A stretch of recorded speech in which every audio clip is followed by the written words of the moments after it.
Good morning, all of you. Myself, Dr. Ajit Kumar Surana, Assistant Professor in the Department of Physiotherapy, Suresh Gyanviar University. Today, we are discussing about a topic. First of all, the learning objectives of the. These are the learning objectives. First, we recognize the clinical presentation and describe the acute management of the subarachnoid hemorrhage. We recognize the subarachnoid hemorrhage and its clinical presentation, any clinical features in presentation, and we describe the acute management of the subarachnoid hemorrhage. Second, we recognize the clinical presentation and describe the acute management of the meningitis or encephalitis. Now, second one, any condition of the meningitis, encephalitis, we recognize its clinical features or its acute management for the meningitis or for the encephalitis. Now, third one is that we recognize the clinical presentation and describe the acute management of the temporal arthritis. Any problem related to the temporal arthritis, we recognize and its clinical features of the temporal arthritis. Now, next is that we describe the pathophysiology, its clinical presentation or clinical features, any differential diagnosis, any diagnostic consultation, and the basic management of the headache. Next is that we describe the pathophysiology, any clinical features of the presentation, is differential diagnostic consideration, and the basic management of the central nervous system infections. Now, we describe the pathophysiology, clinical presentation, differential diagnostic, and the concentration and the basic management of the brain tumors. Now we differentiate among the clinical symptoms associated with headache and the method of evaluation for further work of the diagnostic. Now we recognize acute hemorrhage and ischemic stroke on the CT of the brain. So these are the learning objectives for the any type of diseases of the clinical neurology, like recognize the clinical presentation and describe the acute management of the subarachnoid type of hemorrhage, recognize the clinical presentation or clinical features and describe the acute management of meningitis or encephalitis like conditions, recognize the clinical presentation and describe the acute management of temporal arthritis conditions. And now we describe the pathophysiology of the disease, its clinical presentation or clinical features, differential diagnostic consideration, and the basic management of the headache-like of conditions. Now we describe the pathophysiology, its clinical presentation or clinical features, its differential or diagnosis, how can we diagnose the disease, and its basic management of the central nervous system infection. Describe the pathophysiology, clinical presentation, and differential diagnostic consideration, and the basic management of the brain tumor-like conditions. Now we differentiate among the clinical syndrome associated with headache and the method of the evaluation for further work of the diagnosis. And now we recognize acute hemorrhage and the ischemic stroke on the CT of the brain. These are the learning objectives of the clinical neurology. Okay, we are discussing about the ataxia. Ataxia, it comes from a Greek word means a lack of, plus taxia means order, or lack of order is called as ataxia. In Greek word, ataxia means lack of order. Greek a means lack of, or taxia means order, means lack of order. According to Greek word, a means lack of, or taxia means lack of order. In ataxia of rate, rhythm, and force of contraction of voluntary movements, disorganized, poorly coordinated, and clumsy movements comes in ataxia. Traditionally used specifically for lesions involving Traditionally, they are used specifically for lesions involving cerebellum or its pathway, proprioceptive sensory pathways. So, this is the introduction of ataxia. Ataxia means, in Greek words, a means lack of, and taxia means lack of order, or of rate, rhythm, and force of contraction of voluntary movements. They are disorganized, poorly coordinated, or clumsy movements. Traditionally used specifically for lesions involving cerebellum or its pathway, proprioceptive sensory pathways. Now the neural localization of the ataxia. In neural localization, cerebellum, this is the most common part. Cerebellum is the most common part. Now second one is the sensory pathways. Sensory pathway, they cause the sensory ataxia. In sensory pathway, there is posterior columns, dorsal root ganglia, and peripheral nerves. They are involved in sensory pathways. Now, frontal lobe lesions, frontocerebellar fibers. So this is the neural localization pathway. Cerebellum, it is the most common. Second one is the sensory pathways. They cause sensory ataxia of posterior columns, dorsal root ganglia, peripheral nerves, frontal lobe lesions, frontocerebellar fibers. Now the first one is the sensory ataxia. What is sensory ataxia? Sensory ataxia or sensory neuropathy and postural column disease of the spinal cord. Sensory ataxia, they are also called as the sensory neuropathy, and the posterior column disease of the spinal cord are called as sensory ataxia. In sensory ataxia, the mainly disabilities are the loss of distal joints, position sense. In this, there is loss of distal joint, position sense, absence of cerebellar signs such as dysarthria or the nystagmus, absence of the cerebral signs such as dysarthria or the nystagmus, or loss of tendon reflexes. Corrective effects of vision on sensory ataxia or Romberg signs comes in sensory ataxia. So this is all about the sensory ataxia. Sensory ataxia, they are also called as the sensory neuropathy and posterior column disease of the spinal cord. They are called as the sensory neuropathy and the posterior column disease of the spinal cord are called sensory. In this, the deformities mainly comes are the loss of distal joint, position sense, absence of cerebellar signs, absence of the cerebellar signs such as the dysarthria or the nystagmus. Nystagmus mainly is a eye disorder. Dysarthria, loss of tendon reflexes may comes in the sensory ataxia. Corrective effects of the vision on the sensory ataxia and the Romberg sign. Now the causes of the sensory ataxia. Main causes of the sensory ataxia. First one is the polyneuropathy. Causes of the sensory ataxia. First cause is the due to the polyneuropathy. In polyneuropathy, there is paraneoplastic sensory neuronopathy, paraneoplastic sensory neuronopathy, Sjogren's syndromes, Miller-Fisher syndrome, dysprotonemia, cisplatin, pyridoxine excess, acute sensory neuronopathy, chronic ataxic neuropathy. So these all are the polyneuropathies. They cause the sensory ataxia, like paraneoplastic sensory neuronopathy, Sjogren's syndrome, Miller-Fisher syndrome, dysprotonemia, cisplatin, pyridoxine excess, acute sensory neuronopathy, or chronic ataxic neuropathy. Now, second one is the myelopathy. Second is the myelopathy. In myelopathy, there are the multiple sclerosis, tumor or the cord compressions, vascular malformation or the vascular myelopathy. These all are comes in the myelopathies. Myelopathy is multiple sclerosis, tumor or the cord compression, vascular malformation or vascular myelopathies. Now, next cause of the sensory ataxia is the myeloneuropathy.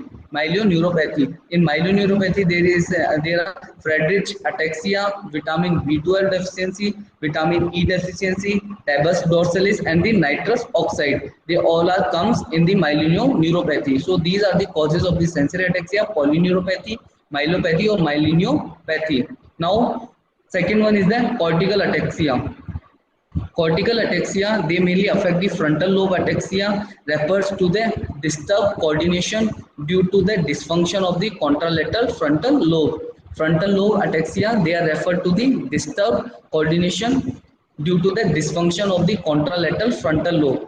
If any disturbance occurs or disturbed coordination occurs due to the dysfunction of the contralateral frontal lobes, they cause the frontal lobe ataxia. Now they results from the disease involving the frontopontocerebellar fibers. The results from disease involves the frontopontocerebellar fibers in route to synapse in the pontine nuclei. The causes occurs due to the cortical ataxia are the hyperreflexia, increased tone and the release reflexes. They are comes due to, in condition of the cortical ataxia, like hyperreflexia and increased tone and the release reflexes. Now a lesion of the superior parietal lobule, a lesion of the superior parietal lobule area 5 and 7 of the Brodmann may really result in the ataxia of the contralateral limbs. So this is all about the cortical ataxia. Cortical ataxia, also called as the frontal lobe ataxia, they refers to the disturbed coordination. Refers to the disturbed coordination occurs due to the dysfunction of the contralateral frontal lobe. Results from disease involving the frontopontocerebellar fibers en route to the synapse in the pontine nuclei. Hyperreflexia, they cause the hyperreflexia, increased tone and the release reflexes. A lesion of the superior parietal lobule, a lesion of the superior parietal lobule, area 5 and 7 of Bradman may really result in the ataxia of the contralateral limbs. Now the next is the vestibular dysfunctions. Vestibular dysfunction occurs due to the ataxia are the vertigo is prominent. Vertigo in vestibular dysfunction, vertigo is prominent. Consistent fall to the one side. Patient may consistently fall to the one side. One side nystagmus may occurs in ataxic patient. Limb ataxia is absent, but the limb ataxia is patient. Speech is normal. Joint position sense is normal. Patient complaint of vertigo rather than the imbalance. Patient may complain of the vertigo rather than the imbalance. So these are the vestibular dysfunctions. In vestibular disturbance, there is vertigo is prominent, consistent fall to the one side, nystagmus, limb ataxia is absent, speech is normal, joint position sense is normal. Patient complaint of vertigo rather than the imbalance. Now the next is the thalamic ataxia. Next ataxia is the thalamic ataxia. They are the transient ataxia affecting contralateral limb after lesions of the anterior thalamus. Transient ataxia, they affecting the contralateral limbs. Transient ataxia, they mainly affecting the thalamic ataxia are also called as the transient ataxia. Transient ataxia, they mainly affecting the contralateral limbs after lesions of the anterior thalamus. May see associated motor signs from the involvement of the internal capsules. They may see associated motor signs from the involvement of the internal capsule. Also can result in the asterixis in the contralateral limbs. Asterixis in the contralateral limb. So this is all about the thalamic ataxia. They are also called as the transient ataxia, or they mainly affecting contralateral limbs. They mainly affecting the contralateral limbs after lesions of the anterior lesions. When the contralateral limbs affect just after the lesion of the anterior thalamus, may see associated motor like pyramidal tract signs from the involvement of the internal capsule. They also can result in the asterixis in the contralateral limb or hemiasterixis. Now the cerebellum. What is cerebellum? In cerebellum there is vermis, intermediate, lateral cortex, flocculus. They mainly comes in vermis. Vermis is the fastigial nucleus, balance and ocular movement. Vermis, it is a fastigial nucleus comes in vermis. It main work of the vermis or main function of the vermis is balance and ocular movement of the body. They are used in the balance and the ocular movement of the body. Next is the intermediate. In intermediate, there is interpost nuclei. Comes is interpost nuclei. They are function of the interpost nuclei is execution of the movement and the gait. Execution of the movements and the gait. Now next is lateral cortex. Lateral cortex in this dentate nuclei comes in dentate nuclei. The function of the dentate nuclei is the motor planning and the limb coordination. They are used for the motor planning and the limb coordination. Next is flocculus. Flocculus, they are used for the vestibulo-ocular reflexes. So these are the parts of the cerebellum: vermis, intermediate, lateral cortex, and the flocculus. First one is the vermis. In vermis, there is fastigial nucleus. They are they are used for the balance and the ocular movements. Second one is the intermediate. Intermediates in intermediate there is interpost nuclei. Interpost nuclei, they are function of the interpost nuclei are the executions of the movements and the gait. Next is the lateral cortex. In lateral cortex there is dentate nucleus. Dentate nucleus, the work of the dentate nucleus is the motor planning or limb coordination. Next is the flocculus. Flocculus is used for the vestibulo-ocular reflexes. So this is all about the cerebellum. Two parts of the cerebellum, when they are joined together, they are called as the pliocerebellum. Now Then next is the clinical features of the cerebral disease. Clinical features of the cerebellar disease. Ataxia is common appendicular or the axial. Ataxia, it may be appendicular or axial. Dysmetria, next clinical feature of the cerebellum is the dysmetria. Next is dyssynergia, dysdiadochokinesia, rebound phenomenon or dysarthria. Tremors, titubation and the increased postural sway, hypotonia, asthenia or the nystagmus. These are the clinical features of the cerebellar diseases. Ataxia, dysmetria, dyssynergia, dysdiadochokinesia, rebound phenomenon, dysarthria, tremor, titubation and the increased postural sway, hypotonia or asthenia or nystagmus. These are the clinical features of the cerebral ataxia. Now the cerebral ataxia, cerebral sensory ataxia and the frontal ataxia. Now we subdivided the cerebral sensory ataxia and the frontal ataxia. For first, the base of support for the cerebral ataxia, the base of support of the patient is wide based. In cerebral ataxia, it is wide based. In sensory ataxia, it is narrow base or looks down. In sensory ataxia, it is narrow base or it is looks down. In frontal ataxia, it is wide based, same as the cerebral ataxia. In cerebral ataxia and the frontal ataxia, base of support is the wide base, but in sensory ataxia, it is narrow base and looks down. Now the velocity in the cerebral ataxia, it is variable. Velocity in the cerebral ataxia is variable. In sensory ataxia, it is slow, but in frontal ataxia, it is very slow. So the velocity, it is slow, and in frontal ataxia, it is very slow. Now the stride length in the cerebral ataxia, it may be irregular, it is not regular, it is irregular or the lurching. In stride in the cerebral ataxia, it is irregular and the lurching. But in sensory ataxia, it is regular with path deviation. In sensory ataxia, it is regular with the path deviation. And in frontal ataxia, it is short, short and the shuffling. So these are the stride in the cerebral, sensory and the frontal. In cerebral ataxia, it is irregular or lurching. In sensory ataxia, it is regular with path deviation, and in frontal ataxia, it is short or shuffling. Now the rhombus sign in the cerebral ataxia, it may be present or it may be absent. Rhombus sign in the cerebral, it may be present or it may be absent. In sensory ataxia, it is unsteady and false.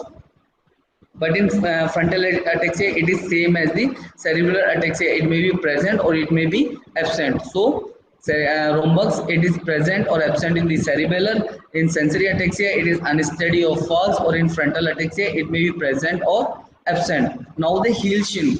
Heel shin, it is abnormal in the cerebellar, or in sensory ataxia, it is present or it may be absent, or in frontal ataxia, it is normal. So heel shin is abnormal in the cerebral ataxia, in sensory it may be present or the absent, or in frontal ataxia, it may be normal. Now the initiation of the movement in the cerebral ataxia is same, and in sensory area it is same.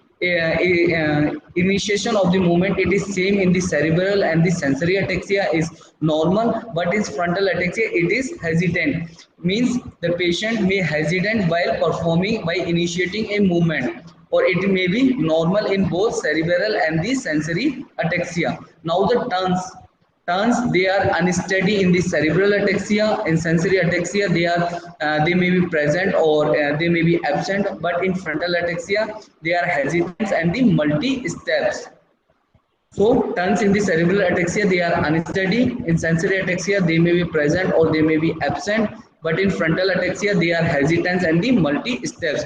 Now the postural instability. Postural instability is present in the cerebral ataxia, and in sensory ataxia, it may be present, or in frontal ataxia, it is present. Now the fall in cerebral ataxia, it is a late event in the cerebral ataxia. In sensory ataxia, it is frequent. In sensory ataxia, the patient may frequently fall, or in frontal ataxia, it may frequently fall. So a fall is a late event in the cerebral, but in sensory and the frontal ataxia, it is frequent or frequent. Now the differentiation of the imbalance due to the frontal gate disorder and the extrapyramidal disorder from the cerebral. Differentiation of the imbalance due to the frontal gate disorder and the extrapyramidal disorder from the cerebral ataxia.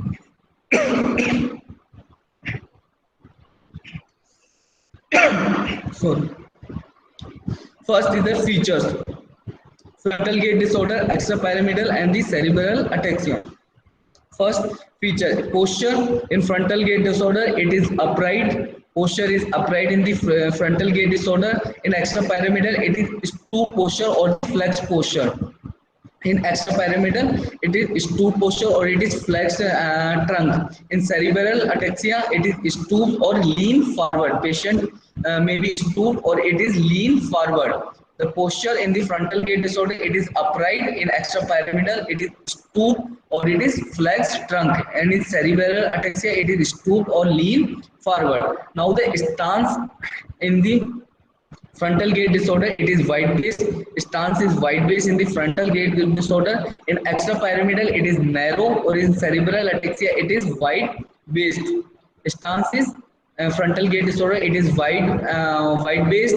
In extrapyramidal, it is narrow, or in cerebral ataxia, it is wide based. Now the initiation of the gate. Initiation of the gate. Starting of the gate. Start in frontal gate disorder, the patient may start with hesitation, same as in extrapyramidal, the patient may start with the hesitation, but in cerebral ataxia, it is normal. So the initiation of the gait in frontal gate ataxia, it is the patient may start with the hesitation. In extrapyramidal, it start with the hesitation, but in cerebral ataxia, the gait is normal. Now the stepping. In frontal gait disorder, the stepping is shuffling. The patient may shuffle while stepping. In extrapyramidal, the patient may shuffle, same as the frontal gait disorders. In cerebral ataxia, the patient may stagger or lurches by stepping.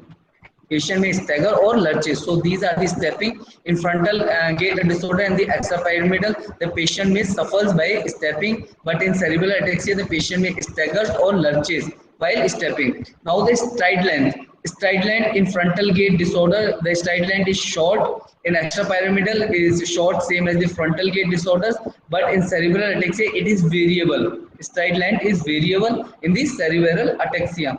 Now the next is the speed.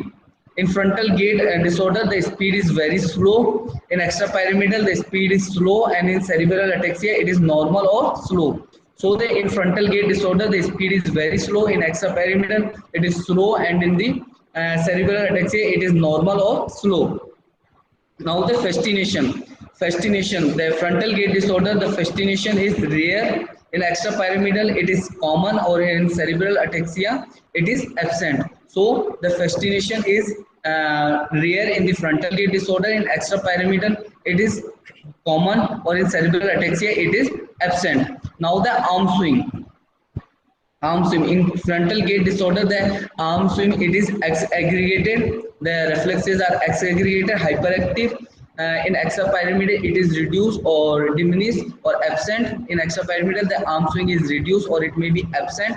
Or in cerebral ataxia, it is normal or aggregated. So the arm swing in the frontal gait disorder, it is aggregated. In extrapyramidal, it is reduced or absent, or in cerebral ataxia, they are, may be normal or aggregated. Now the heel toe movement, they are in heel toe. In frontal gait disorder, the patient are unable to heel toe movement. In extrapyramidal, the heel toe movements are the normal, and in cerebral ataxia, they are same as the frontal gait disorder. Then heel toe movements are unable.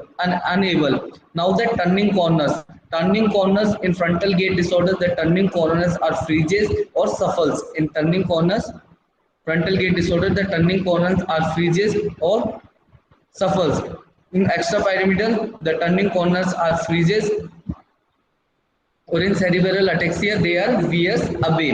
Now the heel shin test in frontal gate disorder is normal, in extrapyramidal it is normal as frontal gate, and in cerebral ataxia it may be abnormal. Heel shin test is abnormal or it is normal in the frontal and the extrapyramidal gate disorders. Now the postural reflexes they may be impaired in the frontal gate disorders, they may be impaired in the frontal gate disorder, or in extrapyramidal they are preserved till late. In extrapyramidal they are preserved till late, or in cerebral ataxia they may be present or the absent. Now the falls they are common in the frontal gate disorders, in extrapyramidal they are late, or in cerebral ataxia they are uncommon. So these are the falls, they are common in the frontal, in extrapyramidal they are late, or in cerebral they are uncommon. So this is all about the differentiation of the imbalance due to the frontal gate disorder and the extrapyramidal disorder from cerebral ataxia. These are the differentiation between the frontal gate disorder, extrapyramidal disorder, and the cerebral ataxia.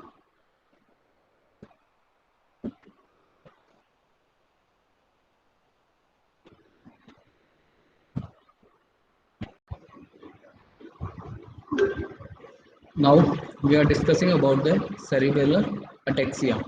Classification of the cerebellar ataxia.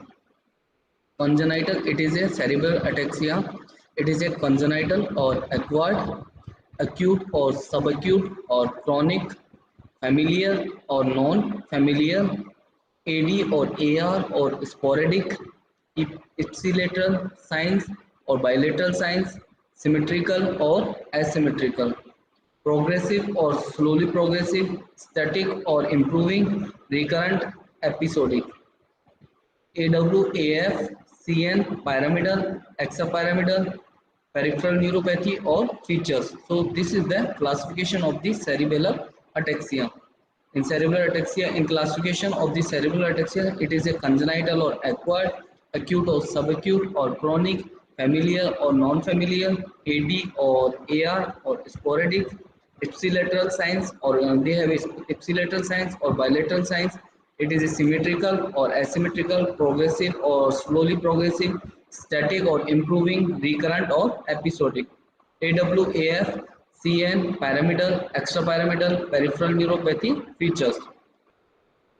Now the hereditary group. In hereditary groups, there is autosomal dominant cerebral ataxia. In hereditary group, there is autosomal dominant cerebellar ataxia, spinocerebellar ataxia, type 1 to 31, spinocerebellar ataxia 36, episodic ataxia, autosomal recessive cerebral. Second one is the autosomal recessive cerebellar ataxia. In autosomal recessive cerebral ataxia, there is Friedreich ataxia, telangiectasia, or spastic ataxia. Now, third one is the X-linked cerebellar ataxia. In X-linked cerebellar ataxia, there is fragile X-tremor ataxia syndrome. Next one is the mitochondrial. In mitochondrial, there is myoclonus epilepsy with red fibers. Myoclonus epilepsy with red fibers. Kearney-Sayre syndrome. So these are the hereditary group of ataxia. In hereditary group, there are mainly four types. First one is the autosomal dominant cerebral ataxia. In autosomal dominant cerebral ataxia, there is spinocerebellar ataxia, type 1 to 31, spinocerebellar ataxia 36, episodic ataxias. Second one is the autosomal recessive cerebellar ataxia. In autosomal recessive cerebellar ataxia, there is Friedreich telangiectasia, spastic ataxia. Third one is the X-linked. In X-linked cerebellar ataxia, there is fragile X-tremor ataxia syndrome. Next one is the mitochondrial. In mitochondrial, there is myoclonus epilepsy with red fibers. Kearney-Sayre syndromes. Now, next one is the non-hereditary groups or sporadic. Next one is the non-hereditary group or sporadic. In non-hereditary group or sporadic, there is degenerative progressive. There is degenerative progressive. In degenerative progressive, there is MSSC, idiopathic late onset cerebral ataxia. Idiopathic late onset cerebellar ataxia. Second one is the non-progressive developmental disorders. In non-progressive developmental disorders, there is Kaiman ataxia, Joubert syndrome. Third one is the toxins induce cerebral degeneration. In toxins induce cerebral degeneration, there is alcohol, anticonvulsants, anti-cancer drugs, etc. Next is the autoimmunity associated. In autoimmunity associated, there is multiple sclerosis, gluten ataxia, ataxia with anti-GAD, AB. Next is the paraneoplastic cerebellar degeneration. Paraneoplastic cerebellar degeneration infection mediated. In paraneoplastic cerebellar degeneration infection mediated, there is post-viral infection like cerebralitis, enteric fever, adenoretroviral malaria, or the prions. So these are the non-hereditary group or sporadic group of ataxia. In this, the first one is degenerative process, MSC, idiopathic late onset cerebral ataxia. Second one is the non-progressive developmental disorder. In non-progressive developmental disorders, there is Cayman ataxia, Joubert syndrome. Next one is the toxins induced cerebral degeneration. In toxin induced cerebral degeneration, there is alcohol, anticonvulsants, anti-cancer drugs, etc. Next one is the autoimmunity associated. In autoimmunity associated, there is multiple sclerosis, gluten ataxia, ataxia with anti-GAD-AB. Next one is the paraneoplastic cerebral degeneration infection mediated. In paraneoplastic cerebral degeneration infection mediated, there is post-viral infection, cerebralitis, enteric fever, adenoretroviral malaria, or prions. Now, next one is the developmental malformation or congenital. Developmental malformation and congenital. In developmental malformation and congenital, there is Dandy-Walker malformation, Chiari malformation, or Vermeer agenesis. So these are the developmental malformation or the congenital. In this, there is Dandy-Walker malformation, Chiari malformation, or the Vermeer agenesis, etc. Now the diagnostic approaches of the ataxia. Diagnostic approaches of the ataxia. In this, there is meticulous evaluation of the history.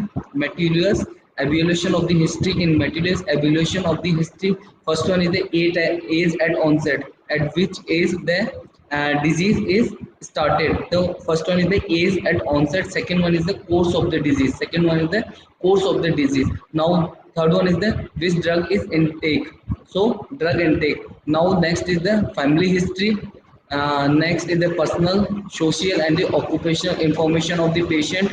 Now the distribution of the ataxia, then the history of the other systemic illness. So these are the meticulous evaluation of the history. In meticulous evaluation of the history, there is age at onset, course of disease, drug intake, family history, personal, social, and the occupational information, distribution of the ataxia, history of other systemic illness. Now next is the neurological evaluation. Second is the neurological evaluation. Then next is the ancillary tests. So these are the diagnostic approaches of the ataxia. First is the meticulous evaluation of the history. In meticulous evaluation of the history, there is age at onset, course of drugs, drug intake, family history, personal, social, and the occupational information, distribution of the ataxia, history of the other system illness. Now second one is the neurological evaluation. Now next is the ancillary tests. Now first one is the history. In history, first one is the age at onset. Age at onset. In age at onset, first one is the childhood. Second one is the adult. In childhood, it may be congenital, metabolic, infectious, posterior fossa tumors, hereditary ataxia. These are the more common. In age at onset, first one is the childhood. In childhood, there is congenital, there are metabolic due to any infection, so they are infectious, posterior fossa tumors, hereditary ataxia, or more common. Now second one is the in adult. In adult there is sporadic ataxias, hereditary ataxias. In adults they are sporadic ataxias and the hereditary ataxias. Now second one is the course of illness or the progression of the disease. Course of illness and the progression of the disease. In course of illness and the progression of the disease, there are mainly three types: acute, subacute, and the chronic. First one is the in acute condition. In acute condition, they may be metabolic or toxic, infectious, inflammatory, or traumatic. Acute, they are metabolic or toxic, infectious, inflammatory, and the traumatic. Now second one is the subacute. Subacute, they are metabolic and toxic, infectious, inflammatory, paraneoplastic, or the tumor. These are the subacute. And so they are metabolic, toxic, infectious, inflammatory, paraneoplastic, or the tumor. Now third one is the chronic. In chronic they are more likely genetic. Chronic they are more likely genetic. degenerative tumor or paraneoplastic. So this is the history of the ataxia, history of the disease. First one is the age at onset. Age at onset, it may be of two types, in childhood and in adulthood. In childhood, they are congenital, metabolic, infectious, posterior fossa tumors, hereditary ataxia. They are more common. Now, second one is the adult. In adults, there is sporadic ataxia or the hereditary ataxias. Now, second one is the course of illness or the progression of the disease. They are acute, subacute, and the chronic. In acute, they are metabolic and the toxic, infectious, inflammatory, or traumatic. In subacute, they are metabolic, toxic, infectious, inflammatory, paraneoplastic, and tumors. In chronic, they are more likely genetic, degenerative, tumor, and the paraneoplastic. Now, the next is the drug intake. Next is the drug intake. In drug intake, the drugs that are given to the patient, these are the drugs like phenytoins, barbiturates, lithium, suppressants. In immunosuppressants, they are methotrexate, cyclosporine, chemotherapy. In chemotherapy, there are fluorouracil or cytarabine. So these are the drug intakes. Drugs may be mainly are the drugs are the phenytoins, barbiturates, lithium, immunosuppressants, methotrexate, cyclosporine. In chemotherapy, they are fluorouracil and the cytarabine. Now the family history. Family history, study at least three generation of the patient. Study in family history, there is study at least three generation of the patient. Now, second one is the consanguinity of the patient, then ethnicity of the patient. So this is all about the family history of the patient. Study at least three generations, consanguinity and ethnicity. Now, next one is the social and the occupational history. Social and the occupational history. In social and the occupational history, alcohols and drugs are used. Alcohol and drugs use toxins like heavy metals, solvents, thallium, smoking or vascular. These are the social and the occupational history of the patient. Now, next one is the distribution of the ataxia. Distribution of the ataxia may be distributed into two types, symmetric and the asymmetric. In symmetric, there are acquired, hereditary, degenerative ataxia. Systemic, they are acquired, hereditary or degenerative ataxia. Now, second one is the asymmetric. Asymmetric, they are vascular, tumors, congenital causes. These are the asymmetric. These are vascular, tumors, congenital causes. Now, the other system illness. In other system illness, they are gastrointestinal symptoms. In other system illness, they are gastrointestinal symptoms. In gastrointestinal system, they are gluten ataxia or in second one is the mass lesion. Mass lesion are the paraneoplastic ataxia. So these are the other system illness. So this is all about the other system illness. In other system, there is gastrointestinal symptoms, gluten ataxia, mass lesions. In mass lesion, they are paraneoplastic ataxia. Now, next is in children's, mainly in children, the history in the children's. The children's may refusal to walk or with a wide-based drunken gait mainly comes in the children's. History of the children, there is children is refused to walk or with a widespread or drunken gait. Now, second one is the vertigo, dizziness, and the vomiting. Vertigo, dizziness, and the vomiting are common in the children's. Personality and behavioral changes of the children's. Abnormal mental status of the children. A history of head trauma or neck trauma. A history of the head trauma and the neck trauma. Patients with recent infection or the vaccination. Patients are more prone to the infection. They are with a recent infection or the vaccination. Previous similar episodes of acute ataxia. Due to the previous similar episodes of the acute ataxia, children with family members with ataxia. Now, next is the children with family members with ataxia. So these are the history of the in the children's. The children may refusal to walk or walk with a wide base, or they comes with a drunken gait. Next is vertigo, dizziness, and vomiting are common in the children. Personality and the behavioral changes, abnormal mental status, a history of head trauma and the neck trauma, patient with recent infection or the vaccination, previous similar episodes of the acute ataxia. Next is the children with family members with the ataxia. Now the examination of the ataxia. Examination of the ataxia. In examination, first one is the neurological examination of the ataxia. other system evaluation like breast lump, mass per abdomen, etc. Rating scales. In rating scales, first one is the International Cooperative Ataxia Rating Scale. International Cooperative Ataxia Rating Scale.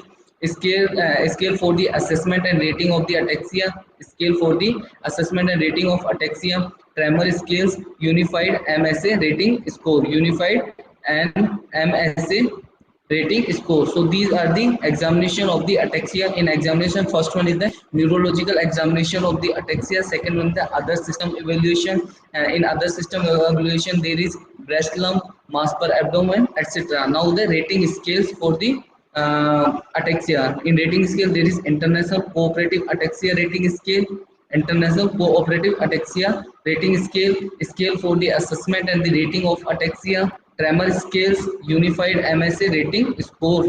So these are the examination of the ataxia. Now next is the ancillary test. Ancillary test. Anklet test. First one is the neuroimaging. Neuroimaging, MRI of the brain and the spine. Anklet test. There is neuroimaging. In neuroimaging, the MRI of the brain and the spine. Electrodiagnostic test. Electrodiagnostic is test like EMG, NCV, EEG, evoked potential, ERG. EMG, electromyography. NCV is the nerve conduction velocity. EEG, encephalography or evoked potential, ERG. These are the electrodiagnostic tests. Now test of the autonomic dysfunction. Next is the test of the autonomic dysfunction. Test of the autonomic dysfunction. They are the tilt table test, sympathetic skin responses, and other tests. Tilt table test, sympathetic skin response, and the other tests. These are the tests of autonomic dysfunction. Now next is the ophthalmological examination. Ophthalmological examination, there is pigmentary retinopathy, macular degeneration, cataracts, Kaiser-Fisher rings. In ophthalmologic examination, there is pigmentary retinopathy, macular degeneration, cataracts, Kaiser-Fisher rings. So these are the ancillary tests. First one is the in ancillary test, there is neuroimaging. In neuroimaging, MRI of the brain and the spine. Second one is the electrodiagnostic test. Electrodiagnostic test, in electrodiagnostic there is EMG and NCB, EEG, evoked potential, and the ERG. Next is the test of the autonomic dysfunctions. In test of the autonomic dysfunction, these are the tilt table tests, sympathetic skin responses, and the other tests. Next is the ophthalmologic examination. In ophthalmologic examination, there is pigmentary retinopathy, macular degeneration, cataracts, Kaiser-Fisher rings. Now the ancillary test. Ancillary tests, these are the genetic tests available in India. These are the genetic tests available in India. AD, in SCA 1, 2, 3, 6, 7, 8, 10, 11, 12, 14, 17, 23, and the 28 DR, PLA, AR, FRDA, AO, A1 and 2, AT, AR, SSC, X-linked, FXTAS, mitochondrial entire genome sequence. In laboratory studies, there is metabolic or immune function. In metabolic, there is thyroid function, vitamin B12, E and B1, serum cholesterol and the plasma lipoprotein profile, serum cholesterol and urine bile alcohol, phytanic acid, toxicology screen. Second one is the immune function. Immune function, in immune function there is immunoglobulin levels, anti-gliadin antibodies, paraneoplastic antibodies. So these are the ancillary tests. In ancillary tests, these are the genetic tests. ADAR, X-linked, FXTAS, mitochondrial. In mitochondria, there is entire genome sequencing. Laboratory studies. In laboratory studies, there is metabolic or immunofunction. In metabolic, there is thyroid function, vitamin B12, E and B1, serum cholesterol and plasma lipoprotein profile, serum cholesterol and urine bile alcohol, phytanic acid, toxicology screen. In immunofunction, there is immunoglobulin levels, anti-gliadin antibodies, GAD antibodies, paraneoplastic antibodies. Now in laboratory studies, next is the mitochondrial. In mitochondrial, there is serum lactase and the pyruvate. In mitochondria, there is serum lactate and the pyruvates. And the other laboratory studies, in other there is heavy metals, peripheral blood smear for acanthocytes, very long chain fatty acids, hexosaminidase A and B, alpha fetoprotein and immunoglobulins, serum ceruloplasmin, and 24 hours urinary coppers. Now next laboratory study is the tissue study. In tissue study there is muscle, skin and the nerve biopsies.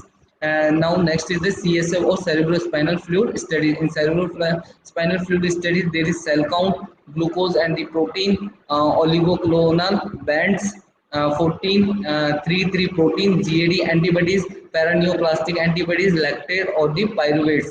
So these are the laboratory studies. In laboratory there is first one is the mitochondrial, others in others there is heavy metals, peripheral blood smears for the actinocytes, very long chain fatty acids, hexosaminidase, AMD alpha, phytoprotein, immunoglobulin, serum, ceruloplasmin, and 24 hours urinary copper. Tissue study. In tissue study there is muscle, skin and nerve biopsies. CSF. In CSF there is cell counts, glucose and protein, oligoclonal bands, 1433, protein, GAD antibodies, paraneoplastic antibodies, lactase or pyruvate. Now the hereditary groups. In hereditary groups there are autosomal dominant cerebral ataxia, spinocerebral ataxia, autosomal recessive cerebral ataxia, X-linked mitochondrial. Now the introduction of the autosomal dominant cerebral ataxia. And autosomal dominant cerebral ataxia, they are clinically and the genetically heterogeneous group of neurodegenerative disorders. Autosomal dominant cerebral ataxia, these are clinically and the genetically heterogeneous group of the neurodegenerative. These are the heterogeneous group of the neurodegenerative disorders. They are characterized by progressive cerebellar and the spinal cord dysfunction. They are mainly characterized by the progressive cerebellar and the spinal cord dysfunctions.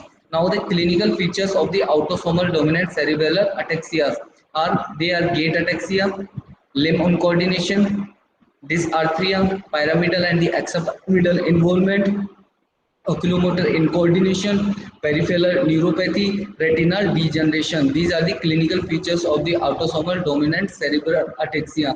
First one is the gait ataxia, limb incoordination, dysarthria, pyramidal and the extrapyramidal involvement, oculomotor incoordination, peripheral neuropathy, and the retinal degeneration. Now the clinical behavior of common SCA subtypes. Clinical behavior of the common SCA subtypes. They are late onset, third to fourth decades. They are late onset, third to the fourth decade.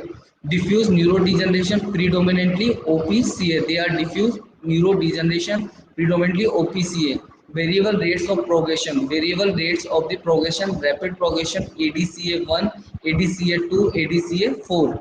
Repeat expansion, SCA progresses rapidly, higher repeats leads to the increased severity of the disease. Slow progression, ADCA third, pure cerebellar forms. Variable age at onset are the anticipation.